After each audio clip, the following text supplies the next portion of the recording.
وَلِلرِّجَالِ عَلَيْهِنَّ دَرَجَةٌ وَاللَّهُ عَزِيزٌ حَكِيمٌ. الحمد للہ والصلاة والسلام على سید الانبیاء محمد بن عبد اللہ ومن والہ، اما بعد. کل اس آیت کے ایک ٹکڑے کے سلسلے میں گفتگو کی گئی تھی، جس میں عدت کی مدت میں مرد کے رجوع کرنے کے حق کو بیان کیا گیا تھا، اور عورت کے لیے یہ حق بھی دیا گیا تھا کہ رحم کے سلسلے میں، عدت کے سلسلے میں وقت کے ختم ہونے نہ ہونے کے بابت ان کی بات مانی جائے گی. اب آیت کے آخری ٹکڑے کی تلاوت کی گئی ہے. چنانچہ ارشاد ہے وَلَهُنَّ، ان کے لیے بھی مثل الذی علیہن، اسی طرح کے حق ہیں جو کہ ان پر حق ہیں، بالمعروف، بھلے طریقے پر. وَلِلرِّجَالِ عَلَيْهِنَّ دَرَجَةٌ، اور مردوں کے لیے ان پر ایک درجہ زیادہ فوقیت حاصل ہے. واللہ عزیز حکیم، اللہ تعالیٰ بڑے غلبے والے اور بڑے حکمت والے ہیں. مرد و عورت کا جو تعلق نکاح کی وجہ سے بن جاتا ہے، اس تعلق میں مرد اور عورت دونوں ایک دوسرے کے شریک ہوتے ہیں، اور دونوں کے ایک دوسرے پر حقوق بھی ہوتے ہیں.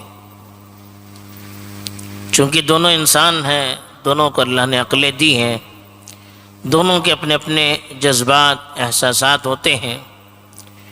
تو جو انسانی تعلقات ہیں اس میں ایک دوسرے کا خیال رکھنا یہ ضروری ہے.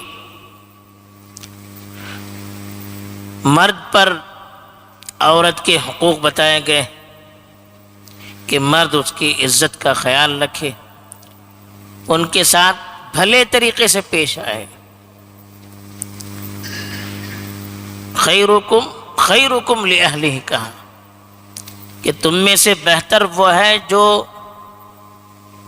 اپنی گھر والیوں کے لیے سب سے بہتر ہو. تو جو اچھے سے اچھا، معروف کہتے ہیں بھلا طریقہ، جو معاشرے میں بھی اچھا سمجھا جاتا ہو اور شریعت بھی اس کو قبول کرتی ہو، تو بھلے طریقے سے ان سے پیش آنا چاہیے، ان کی عزت کا، احترام کا خیال رکھنا چاہیے. اور جو خود کھاتا ہے وہ ان کو بھی کھلائے، جو خود پہنتا ہے وہ ان کو بھی پھیلائے.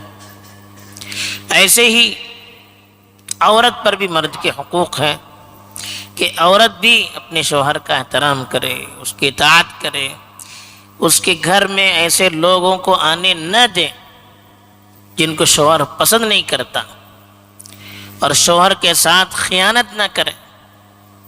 یہ دونوں کے حقوق ہیں.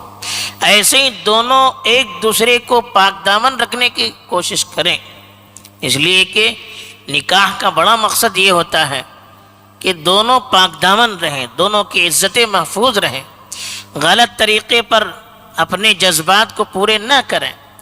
جب دونوں ایک دوسروں کے ساتھ برابری کا تعلق کریں گے، ایک دوسرے کے جذبات کا لحاظ رکھیں گے، ایک دوسرے کی جنسی تسکین کی کوشش کریں گے، تو پھر ایک دوسرے کو پاک دامن رکھنے کے لیے وہ کوشاں رہیں گے. تو ایک دوسرے کو پاک دامن رکھنے کے لیے بھی کوشش ہونی چاہیے. اور تیسری چیز جو مردوں کے لیے مخصوص ہے کہ عورتوں پر ایک گونا ان کو فضیلت بھی دی گئی.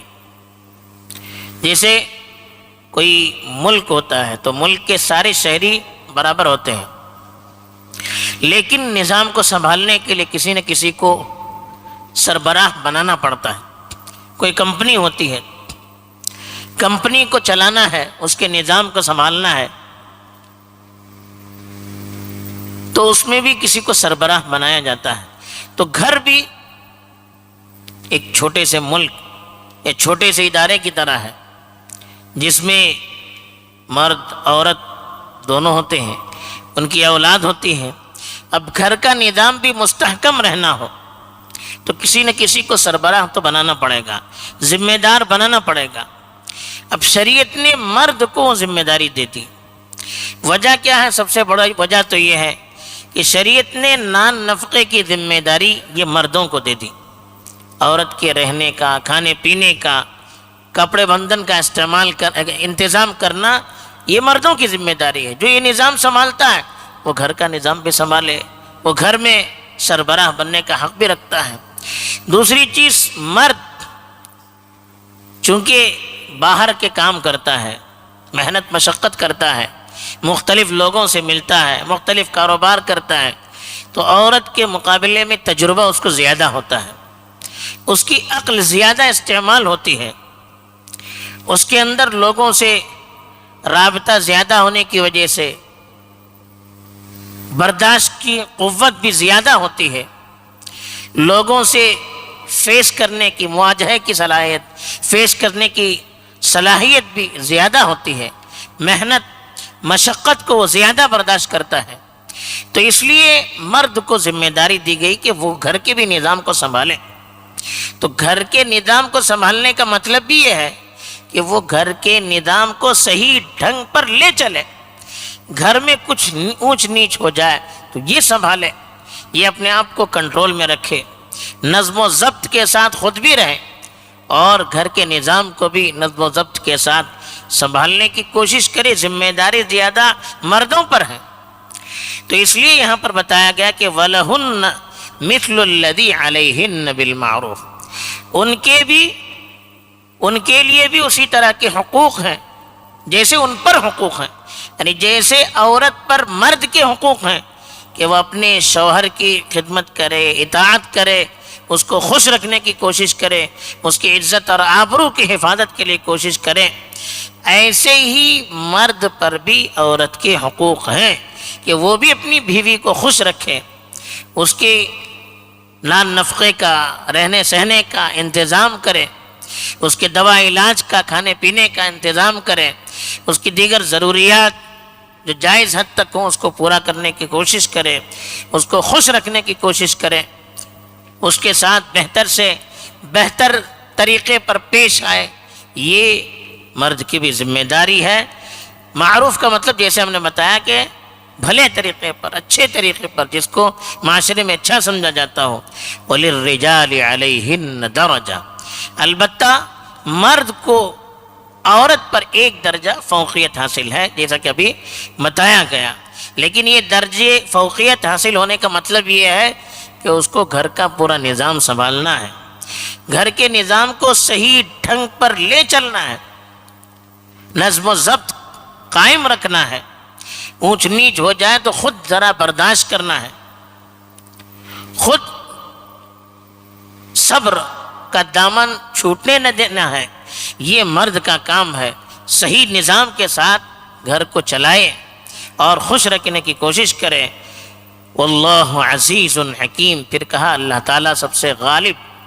اب یہ لفظ بھی اللہ نے اس لیے استعمال کیا کہ مرد کو عورت پر فضیلت کے حاصل ہونے کا یہ مطلب نہیں ہے کہ مرد جیسے چاہے اپنی مرضی کو اختیار کرے، جیسے چاہے اپنی منمانی کریں، جس طرح سے چاہے وہ سامنے والے کو دبائے، نہیں، عزیز اللہ اس پر بھی غالب ہے۔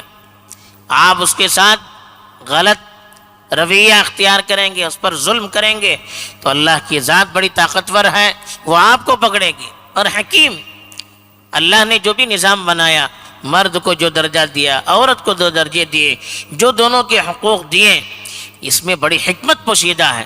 بعض مرتبہ اشکال بھی پیدا ہوتا ہے کہ مرد کو یہ حقوق کیوں دیے گئے، عورت کو یہ حقوق کیوں نہیں دیے گئے۔ یہ ساری چیزیں اللہ تعالیٰ مرد کو بھی بنانے والے، عورت کو بھی بنانے والے ہیں، دونوں کی فطرت، دونوں کی ضروریات، دونوں کے جذبات سے اللہ واقف ہیں۔ اللہ کو معلوم ہے کہ کس کو کیا حقوق دینے ہیں۔ جو بھی حقوق اس نے طے کیے ہیں، جو بھی ذمہ داریاں انہوں نے تقسیم کی ہے، وہ پوری حکمت کے ساتھ کی ہے۔ تو اس لیے دونوں کو مطمئن کرنے کے لیے اللہ نے آخر میں اپنی دو صفتیں بیان کی۔ بہرحال اس آیت کے ٹکڑے کے اندر پورے گھر کے نظام کو سنبھالنے کے لیے دونوں کی ذمہ داری اللہ نے مجملاً بیان کی ہے، جس کی تشریح حدیث وغیرہ میں کی گئی ہے۔ اللہ تعالیٰ صحیح سمجھ عطا فرمائے اور شریعت کی روح کو سمجھ کر زندگی کو گزارنے کی توفیق دے، آمین۔ وآخر دعوانا الحمد للہ۔